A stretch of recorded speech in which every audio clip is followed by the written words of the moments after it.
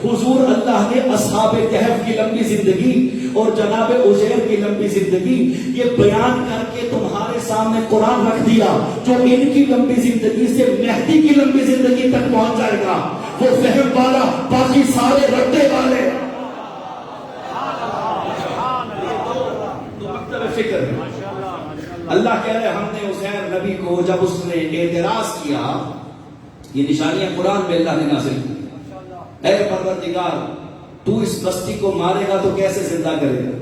فرمایا اس بستی کو چھوڑ ہم تجھے مار دیتے ہیں. بے خچر پہ بیٹھے ہوئے تھے نا حضرت عزیر، ساتھ میں کھانا بھی تھا. اللہ نے تینوں کو مار دیا، کھانے کو بھی، خچر کو بھی، نبی کو بھی. قرآن کہتا ہے ہم نے انہیں بیدار کیا.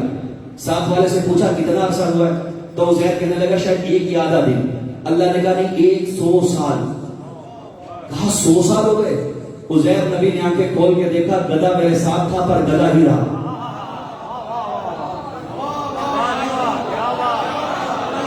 کوئی تبدیلی نہیں آئی.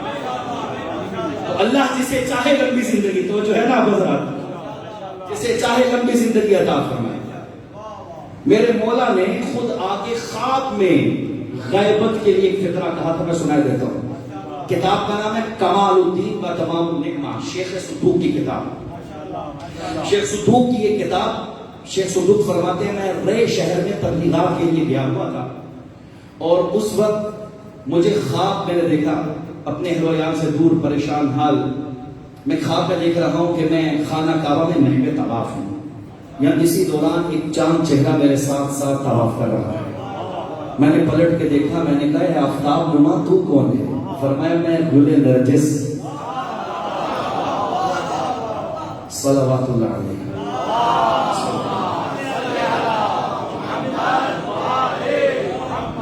ہمارے بھی کبھی نصیب ہوں گے ہم سرکار کو دیکھیں گے.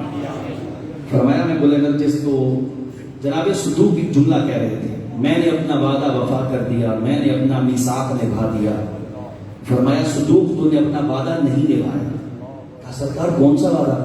کہا تم ایک محلے میں گئے تھے جہاں مومنین نے کہا تھا کہ غیبت امام پہ ہمیں غیر تنگ کر رہی ہے، کوئی ایسی کتاب بناؤ کہ جس میں جواب ہو سکے.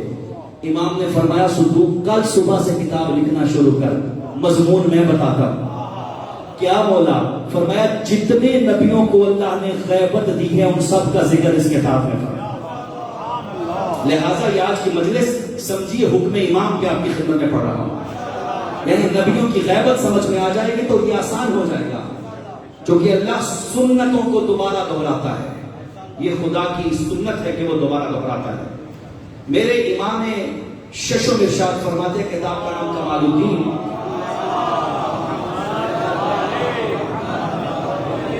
کتاب کا نام کمال الدین تمام النعمہ، جلد نمبر 2 صفحہ نمبر 14. یہ بالکل یہی حوالہ.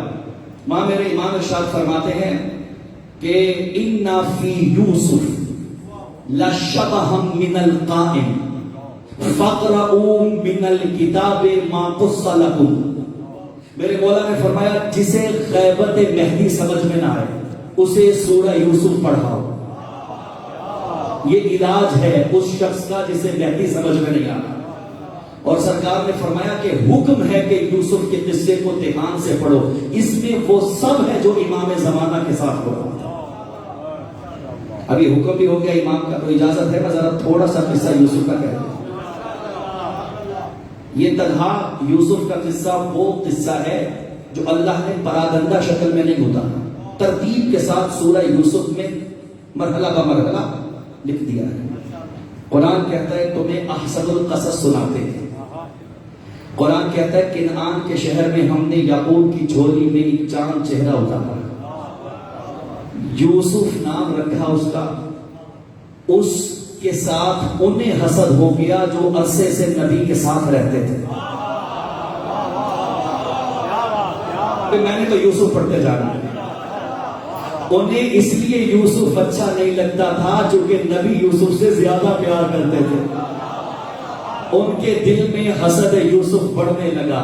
کہنے کو تو وہ بھی صحبت نبی میں رہتے تھے پر ان کی ماں اچھی نہیں تھی، اس لیے کہ جس کی ماں کو یوسف سے حسد ہو جائے ان کے بچے بھی حاصل ہوتے ہیں. یوسف کی آیت میں نشانی ہے. اور جملہ سنتے جائیے گا, میرے مولا قرآن کی آیت ہے نا, ام یحسدون الناس علی ما آتاہم اللہ من فضلہ, کہ کچھ لوگوں سے حسد کرتے ہیں چونکہ ان دوسروں کو اللہ نے اپنا فضل عطا کیا ہوا. میرے مولا فرماتے ہیں نحن المحسودون, ہم 14 سے کائنات حسد کرتی ہے, اس لیے فرمایا لا نحسدو, ہم کسی سے حسد نہیں کرتے. لوگ ہم سے حسد کرتے ہیں چونکہ حسد اس سے کیا جاتا ہے جس کے پاس اس سے بہتر ہو. اللہ نے ہم 14 سے بہتر کسی کو کچھ عطا ہی نہیں کیا.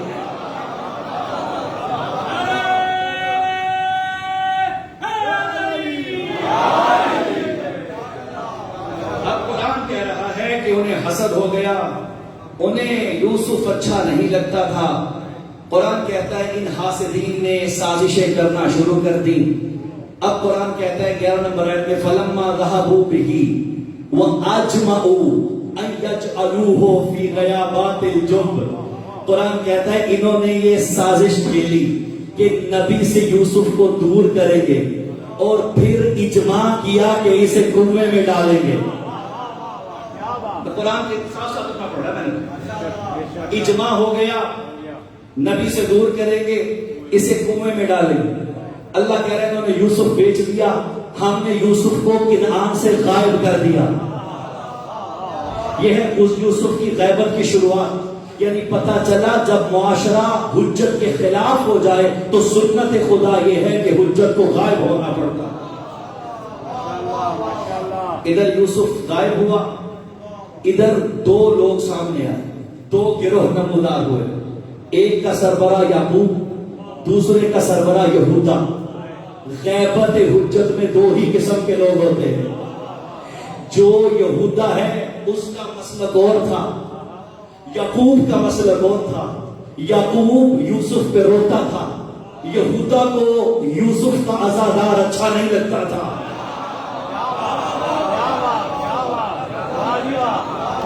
یہودا نے کہنا شروع کر دیا کہ یعقوب بدعتی ہو گیا ہے. انہیں روتا ہوا یعقوب اچھا نہیں لگا. اللہ نے پھر اپنا فیصلہ کیا اور اس میں قحط بھیج دیا. وہاں گندم ختم ہوئی. یہ مصر کو روانہ ہوئے. جنہوں نے یوسف ہاتھوں سے کنویں میں پھینکا تھا, اللہ نے انہی کے قدموں میں, یوسف کے قدموں میں انہیں لا کھڑا کیا. پتا چلا جب مشکل پڑتی ہے تو یوسف کے قدموں میں آنا پڑتا ہے. مصر میں یوسف کو بادشاہ بنایا. یہ نہیں جانتے تھے کہ یوسف ہمارا بھائی ہے, پر ان سے مل رہا تھا. میرے امام فرماتے ہیں اسی طرح ہو سکتا ہے تمہارے وقت کے امام سے ملاقات ہوتی ہو پر تمہیں اس کی معرفت نہ ہو. ہو سکتا ہے تم نے حج پہ کبھی امام کو دیکھا ہو سکتا ہے کبھی زیارت قبر حسین پہ دیکھا ہو, اور ظہور کے وقت کو کہ سرکار آپ کا چہرہ تو کئی بار دیکھا ہو. وہ سارے قحط سالی میں یوسف کے پاس گئے. یوسف نے بنا بتائے کہ میں یوسف ہوں انہیں گندم دی, یعنی یوسف انہیں بانٹ رہا تھا, پھر بھی غیبت میں تھا. پتا چلا غیبت میں بھی یوسف تقسیم کرتا ہے, لیکن کھاتے یوسف کا تھے, بھونکتے یوسف پر تھے.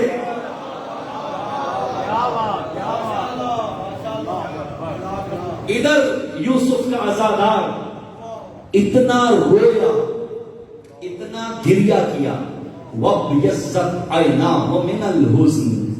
قرآن کہہ رہا ہے روتے روتے چشمے یعقوب اندھی ہو گئی. پھر ہم نے یوسف کا ظہور کرایا. اب بات میں تربیت کی بھی تو ہو جائے نا شب جمعہ. معلوم پڑا غائب یوسف اس وقت تک نہیں لوٹتا جب تک یعقوب کی طرح رو رو کی آنکھیں اندھی نہ کر لی جائے. اللہ نے یوسف کو پلٹایا. اب سامعین, خدا نے یہ فیصلہ کیا ہے کہ غائب یوسف خود نہیں آئے گا, اسے بلانا پڑے گا. ایک جملہ اور کہہ دو, یوسف لوٹ کے کنعان میں واپس نہیں آیا, بلکہ پورا کنعان اٹھ کے یوسف کے قدموں میں چلا گیا. ظہور امام الاجل سے نہیں ہوتا, بلکہ سفر کر کے غلام کے قدموں میں آنا پڑتا ہے. یہ سنت خدا بند متعال ہے. سامنے یہ جو سالانہ مجلس حسین ہوتی ہے، دراصل ایک سفر ہے جو خیمہ امام کی طرف چل رہا ہے۔ یہ مسافروں کا ایک گروہ ہے، یہ قافلہ ہے جو ایک امام کی طرف کنعان سے نکل کے مصر جا رہا ہے۔ اور ہم تو کہا کرتے ہیں مجلس حسین کسی پیر کی برسی نہیں ہے اور نہ ہی کسی مرشد صاحب کا سالانہ عرس ہے، بلکہ مجلس حسین شبیر کے بیٹے کے لشکر کی سالانہ مشقوں کو کہا جاتا ہے۔ تیاری کا وقت ہے۔ میں نے بزرگ عرفاء سے سنا اس کے آنے کی آہٹ نظر آ رہی ہے، ہم اس کی خوشبو محسوس کر رہے ہیں۔ آنے والے ہیں سرکار حضور۔ میں آپ اس پہ بے شک سکوت سے سماعت فرمائے گا، مجھے ایک پیغام دینا ہے، آپ کی طبیعت میرے ساتھ ہو تو۔ ایک کربلا ایک مردہ صالحہ نہیں ہے، بلکہ کربلا ایک زندہ بیدار دماغ ساز اللہ کا منصوبہ ہے۔ اور مشکل یہ ہے کہ کربلا کی کتاب ہمیں آدھی پڑھائی گئی ہے۔ آج اگر آپ ساتھ ہو تو میں ایک منتظر کا ذکر کر رہا ہوں جو لشکر یزید میں جا کھڑا ہوا تھا۔ میرے بچے نام یاد رکھے اس کا، شبس ابن ربی۔ شبس ابن ربی یہ فوج یزید میں پاپیادہ سپاہیوں کا سالار تھا، چونکہ فوج یزید کا ایک میمنہ، ایک میسرہ، ایک قلب لشکر، ایک پاپیادہ اور ایک گھڑ سوار۔ شبس ابن ربی یہ لعین فوج یزید کے پاپیادہ سپاہیوں کا سالار تھا۔ یہ شروع سے یزیدی نہیں تھا، بلکہ ایک بیماری اسے لشکر یزید تک لے آئی، جس طرح ایک خوبی حر کو لشکر حسین تک لے آئی۔ اور سننے والوں کے لیے ضروری ہے کہ وہ شبس بھی سنیں، چونکہ آنے والوں کا خبر ہے، جانے والوں کی خبر نہیں ہے۔ جو لشکر حسین سے نکلتا ہے وہ کیا ہوتا ہے۔ سامعین تمام سماعت فرمائے گا اس فقرے کو۔ شبس ابتدا سے یزیدی نہیں تھا، یہ جنگ صفین میں علی کے لشکر میں امیر شام کے خلاف لڑتا رہا۔ اب دل تھام کے سنی گئی حقائق ہے۔ پھر اس کے بعد جنگ نہروان میں بھی علی کی حمایت میں لڑتا رہا۔ کوفہ کے دو بڑے قبیلوں کا سردار تھا علی کے لشکر میں۔ اور جس وقت میرے مولا نے صفین کی فتح کے بعد کوفہ میں اعلان کرنے کے لیے بھیجا تو آپ حیران ہوں گے، دو لوگ تھے، ایک عبد الرحمن ابن ملجم جو اس وقت لشکر علی میں تھا، اور دوسرا شبس ابن ربی، یہ دونوں اعلان کرنے آئے تھے۔ کتنا قریبی ہے میرے مولا کا۔ اور آگے ذرا سفر کیجئے۔ مولا حسن کا جب دور آیا تو امام حسن کے ہاتھ پہ بیعت کرنے والا جو گروہ اول تھا، جس کا سربراہ شمر ابن ذوالجوشن تھا، اس میں شبس بھی شامل تھا، لشکر علی میں بھی رہا اور امام حسن کے ساتھ میں بیعت بھی کی۔ حد یہ ہے کہ کوفہ میں جب 80,000 خطوط حسین کو لکھے جا رہے تھے، ان میں 6 خطوط شبس نے ہاتھوں سے لکھے تھے، اور شبس نے اس میں لکھا تھا کہ حسین آ جاؤ، کوفہ تیرے لیے تیار ہو گیا ہے۔ اپنی زبان میں بات کرو، یعنی شبس کوفہ میں بیٹھ کے کہہ رہا تھا الاجل یا حسین الاجل، اے حسین آ جا، اے حسین ہم تیار ہو گئے ہیں۔ یہ حقائق بیان کرنا ممبر سے ضروری ہے۔ بھٹکنے میں ایک وقت لگتا ہے جس طرح سورنے میں ایک لہجہ لگتا ہے۔ لشکر علی میں جنگ صفین کا سپاہی، جنگ نہروان کا لیڈر، حسن کے ہاتھ پہ صلح کرنے والا، اس کے بعد حسین کو کوفہ میں بیٹھ کے الاجل الاجل کہنے والا۔ لیکن جب امام کربلا کے میدان میں ظاہر ہو جاتا ہے تو شبس لشکر یزید میں نظر آتا ہے۔ اب میرے جوانوں کے ذہن میں سوال تو بیدار ہے نا، حضور اتنی خطرناک بات، ایسا بھی ہو سکتا ہے؟ جی، الاجل کہنا اگر کافی ہوتا تو شبس حسین کا حمایتی ہوتا۔ پھر کیا کریں مولانا، یہ تو بڑی پیچیدہ بات ہے۔ جی، میں نے اس دن عرض کیا تھا نا، حسین وہ مسیحا ہے جو ہر مرض لا علاج کی شفا رکھتا ہے۔ آؤ تمہیں حسین کا نصاب پڑھا۔ سامنے مشکل کیا تھی، یہ بھٹکا کدھر؟ اتنا بڑا عشق حسین، عشق علی، عشق حسن مجتبی، سرشار عشق امام سے۔ لیکن جس وقت عبید اللہ ابن زیاد کوفہ میں آیا اس وقت اس نے روسائے کوفہ کو بلایا جس میں شبس بھی تھا، شبس کے قبیلے کا سربراہ بھی ہے۔ اس وقت عبید اللہ نے کہا شبس تمہیں 2 آفرز دیتا ہوں۔ پہلی آفر تو یہ ہے کہ اگر تم، اب دیکھیے ذرا یہاں مجھے ٹھہر کے بات کرنی ہے، میں چاہ رہا تھا کہ جلدی سے گزروں لیکن آپ جس کی انہماک سے سن رہے ہیں میں چاہتا ہوں تاریخ پوری پڑھ کے جاؤ، توجہ ہے نا ذرا۔ شبس نے جس وقت دربار عبید اللہ میں قدم رکھا، عبید اللہ نے یہ نہیں کہا تو حسین کے خلاف کھڑا ہو جا، چونکہ وقت کا عبید اللہ براہ راست حسین کے خلاف کھڑا نہیں کرتا۔ اس نے ایک اسٹریٹجی کھیلی، اس نے کہا شبس حسین تو فاطمہ کا بیٹا ہے، اس کی تو کیا بات ہے، ہم سر اس کے سامنے سر نمو ہیں۔ یہ جو حسین کا سفیر آیا ہے نا انقلابی، نام ہے مسلم، بس اسی کو روک لے تیرا یہ بھی کافی ہے۔ تو شبس نے کہا یہ تو ہم نے خود بلایا ہے۔ اس نے کہا شبس دیکھنا تیرے قبیلے میں کتنے بے روزگار بچے ہیں، یہ تاریخ میں لکھا ہوا ہے، تیرے جوانوں کو نوکری دوں گا، اور میں نے یہ کب بولا کہ تو حسین کے خلاف کھڑا ہو جا؟ میں تو کہہ رہا ہوں بس یہ انقلابی ہے مسلم بن نقیل، یہ کیا کر لے گا، اس کو روک لے۔ پھر اس کے بعد شبس نے کہا یہ ناکافی ہے، پلٹ کے کہنے لگا میں تجھے ایک ترازو میں رکھوں گا، دوسرے ترازو میں سونا اور جواہرات رکھوں گا، تیری قیمت برابر تجھے تولوں گا۔ بس شبس اسی وقت سے یزیدی ہو گیا۔ تو حضور کیا ہوا؟ معلوم پڑا تنہا دعوی محبت کافی نہیں ہے امام وقت کے لیے، اپنے دل کی اتنی صفائی کرو کہ ہزاروں کروڑوں بھی عبید اللہ ہے تو ان سے ٹکرا کے لشکر امام میں داخل ہو سکے۔ اچھا یہ تو ہوگی مشکل اور واقعہ۔ مولانا اب ہمیں کیسے پتا چلے کہ الاجل کے بعد ہم اپنے امام کے لشکر میں جائیں گے؟ اور اس جملے پہ کوئی ناراض ہوا تو میں پہلے پیشگی معذرت کر دوں، لیجیے آپ کو ایک ٹیسٹ لکھ کے دیتا ہوں، ٹیسٹ کرائیے تو پتا چل جائے گا شبس والی بیماری ہے یا نہیں ہے، اور اگر اس ٹیسٹ میں پاس ہوئے تو مطمئن ہو جائے گے کہ آپ لشکر امام کے سپاہی نظر آئیں گے۔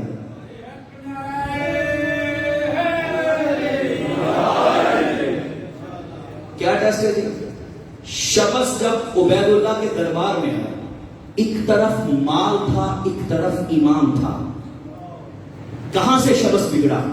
جب محبت مال محبت ایمان پہ غالب آ گئی۔ اچھا مولانا اب کہنا کیا چاہتے ہیں؟ حضور سادہ سی بات ہے، اللہ نے آل محمد کے نام پہ ہم سے خمس مانگا ہے۔ جب خمس کی ڈیٹ آئے، ایک طرف مال ہوتا ہے دوسری طرف ایمان ہوتا ہے، اگر خمس نکال دیا تو سمجھ لیجیے عبید اللہ کو ہرا دیا ہے۔ آپ کا شکریہ، آپ نے کتاب دے دی۔ ہم امام آپ پہ جان قربان کریں گے، شب جمعہ ہے نا، یہ بات یہ نہیں ہے، ہم جان قربان کریں گے۔ مولا دن من دھن، میرے بچے میرے مال، امام فرماتے ہیں چھوڑو، جان قربان کرو گے، اپنی بچت کا 5واں حصہ قربان کر کے دکھاؤ۔ اور یہ میں واضح لفظوں میں آپ کی خدمت میں عرض کروں، قرآن کہہ رہا ہے ما سالککم فی سقر، جب اہل جنت اہل جہنم سے پوچھیں گے تو جہنم میں کیوں داخل ہوئے، تو اس وقت اہل جہنم کہیں گے لم نک من المصلین۔ ایک تو وجہ یہ کہ ہم نماز نہیں پڑھتے تھے، دوسری لم نک نطعم المسکین، ہم آل محمد کا خمس نہیں دیتے تھے۔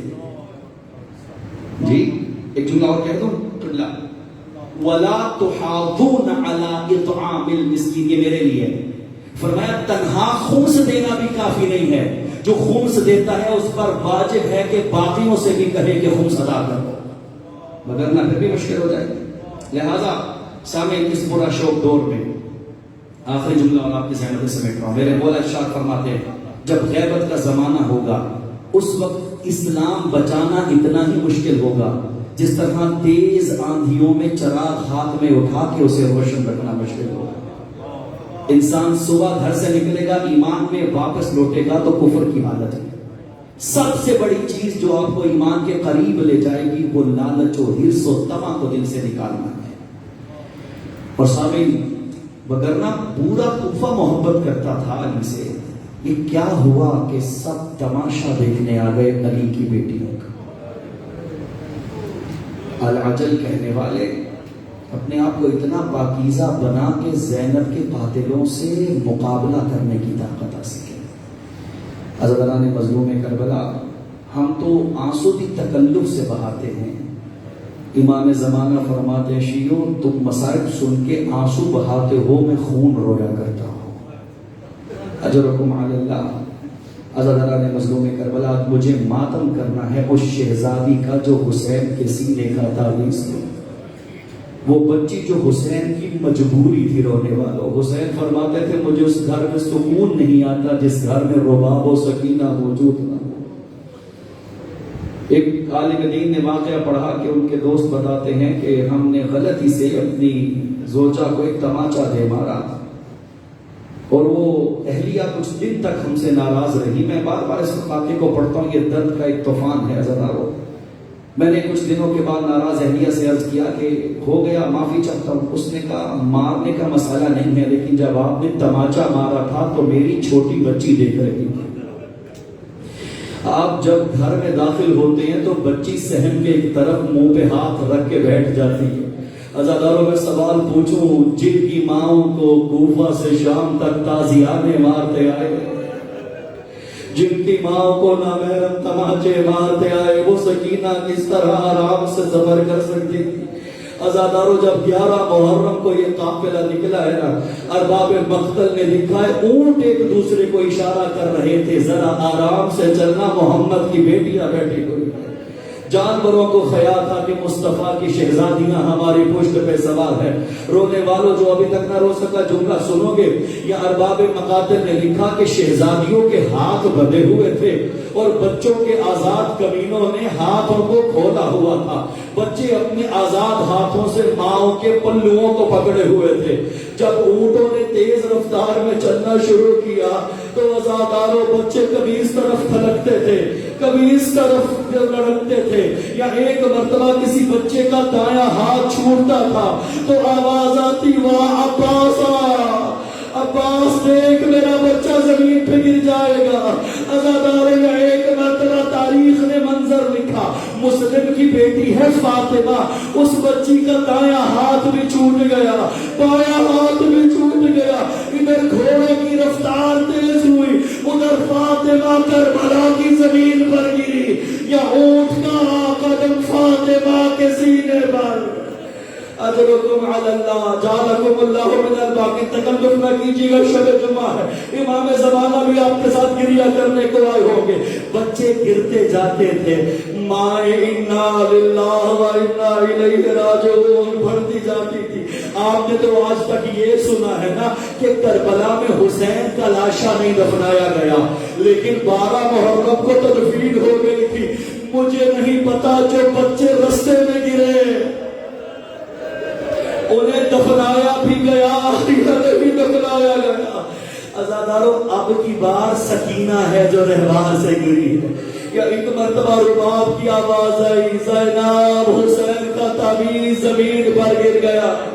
رونے والوں چولیاں پھیلانے یہ بی بی بڑی قابل خواہش ہے۔ یا ایک مرتبہ سید سجاد نے کہا شیور اب غیرت آل محمد گر گئی ہے، اب ایک بچی نہیں گری۔ یا شمر نے قافلہ روکا۔ عزادارو سید سجاد فرماتے ہیں میں تیز قدم بھاگا، لیکن کیا دیکھا ایک کمینہ ہے، ساتھ میں سکینہ کھڑی ہے، وہ اپنے نجس ہاتھوں کو ہوا میں بلند کرتا ہے۔ محمد کی معصوم نواسی کے چہرے پر ایسا تماچا رسید کرتا، شہزادی زمین پر گرتی ہے، پھر اٹھتی ہے، پھر گرتی ہے۔ یا عزادارو سید سجاد بچی کو تھامتے ہیں اور ایک مرتبہ فرماتے آ سکینہ تجھے گھوڑے پہ سوار کروں۔ رونے والوں بچی سجاد کے ساتھ نہیں آتی، بھاگتے ہوئے اس گھوڑے کے قریب آئی جہاں عباس کا کٹا ہوا سر تھا۔ ایک مرتبہ کا چچا لاوارثوں کی طرح مجھے مارا جاتا۔ اجرکم علی اللہ، اجرکم علی اللہ۔ نہیں معلوم پھر اگلے سال محرم نصیب ہو نہ ہو۔ عزادارو سید سجاد میں تسلی سے آج مسائل پڑھنا چاہتا ہوں، اس لیے کہ مجھے کچھ معذور بچیوں کے والدین نے کہا ہے کہ ہمارے لیے دعا کیجیے گا۔ عزادارو سید سجاد فرماتے تھے مجھے سکینہ کے سوالوں نے بڑا تڑپایا۔ جب شام ڈھلتی تھی نا تو بچی میری جھولی میں آ کے پوچھتی تھی بھیا یہ پرندے کدھر کو جاتے ہیں؟ میں کہتا تھا بہنا یہ رات کو اپنے گھونسلوں میں جاتے ہیں، تڑپ کے کہتی تھی بھیا کیا سکینہ بھی جائے گی مدینہ؟ اسی لیے جب قبر سکینہ سے الوداع کیا سید سجاد نے فرمایا معاف کرنا سکینہ ہم مدینہ جا رہے ہیں۔ اجرکم اللہ، آپ تھک رہے ہیں عزادارو، تکلف مت کیجیے گا، 2 جملے اور پڑھنے ہیں مجھے۔ عزادارو بڑا روئی ہے حسین کی بیٹی، روئے کیوں نہ، حالت یہ تھی کانوں سے لہو بہ رہا ہوتا تھا، ہاتھوں میں رسیوں کے نشان، عزادارو کرتا جلا ہوا تھا۔ آپ نے تصور نہیں کیا، میں پھر جملے پڑھوں، 4 سال کی بچی اگر آپ کے کوئی ذہن میں ہے نا، آپ نے سجی ہوئی بچیاں دیکھی ہوگی، اجڑی ہوئی بچی نہیں دیکھی ہوگی۔ میں جملے دوبارہ پڑھتا ہوں، ہاتھ میں رسیوں کے نشان، سر پہ چادر کوئی نہیں، ارے کانوں سے لہو بہ رہا تھا۔ عزادارو علماء نے لکھا ہے سکینہ کی شہادت دل بند ہونے کی وجہ سے۔ آخر کتنا صبر کرے یہ 4 سال کی بچی، آخر صبر کہاں سے لے کے آئے؟ عزادارو وہ شام کی قیامت کی رات تھی جب بچی سو گئی، سونا بھی کیسا پتھروں کے سرہانے پر، حسین کی نازوں پری سوئی ہوئی ہے، خواب میں دیکھا بابا حسین آتے ہیں۔ عزادارو ایک مرتبہ شہزادی بیدار ہوئی، کہا پھوپھی اماں میں نے بابا حسین کے زندان میں دیکھا، میرے بابا مجھے ملنے کے لیے آئے۔ عزادارو ایک مرتبہ بچی کے رونے کی آوازیں بلند ہوئی، یزید کی نیند ایک مرتبہ اکھڑی، کمینہ کہتا ہے یہ کون بے ادب رو رہا ہے؟ اسے بتایا گیا حسین کی یتیمہ گریا کر رہی ہے۔ اس کمینے نے سید الشہداء کا کٹا ہوا سر روانہ کیا، جو ابھی تک گریا نہ کر سکا، ذرا دھیان کرنا۔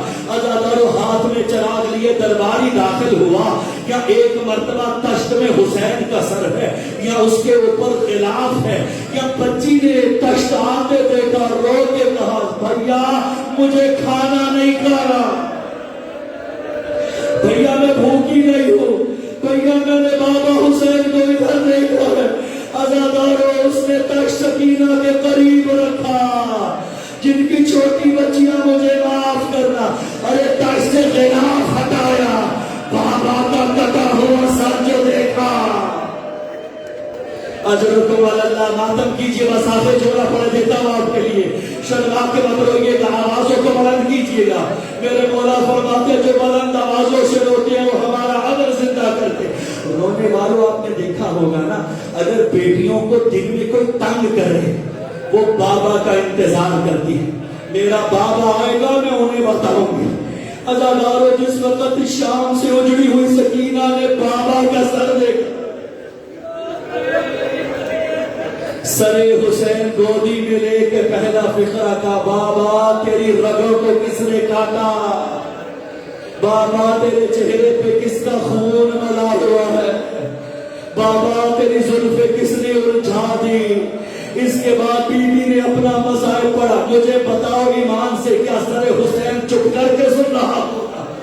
فرمایا بابا جو تم نے در پہنائے تھے کمینے لوٹ کے لے گئے، بابا تیری شہزادی کو تماچے مار گئے، بابا تیری سکینہ کے ہاتھ باندھے گئے، بابا مجھے صدقے کی کھجوریں ملتی ہیں، بابا شام میں مجھے پتھر مارا۔ یا رونے والے شہزادی نے اپنے لبوں کو لبے حسین پہ رکھا، یا سید سجاد نے سکینہ کا شانہ ہلایا، آواز دی پھوپھی اماں رباب کو سنبھالو، اصغر کی بہن شام میں مر گئی۔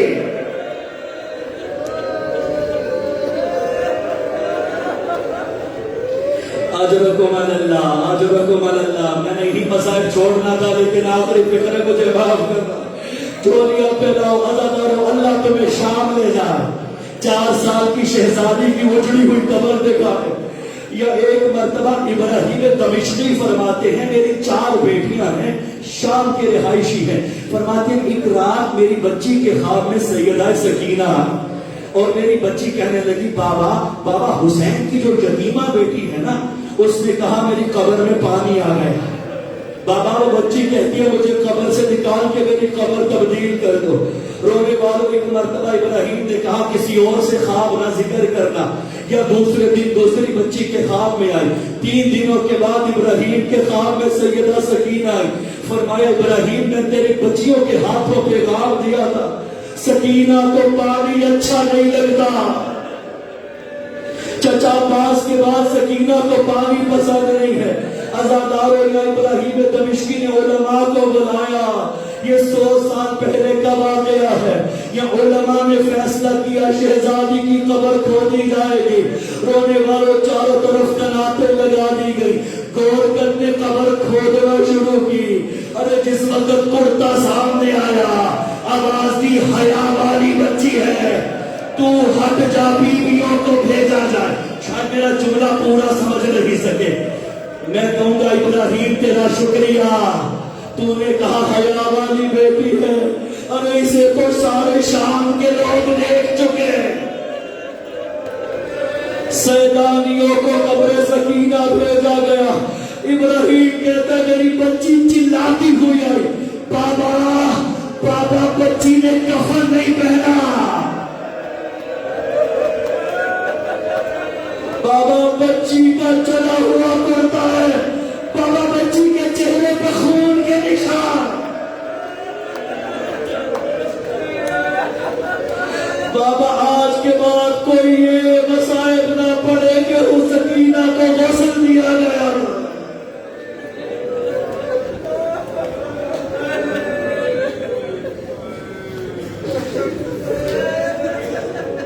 وَسَيَعْلَمُ الَّذِينَ ظَلَمُوا يَوْمَ الْقِيَامَةِ يَنقَلِبُونَ إِنَّا لِلَّهِ وَإِنَّا إِلَيْهِ رَاجِعُونَ۔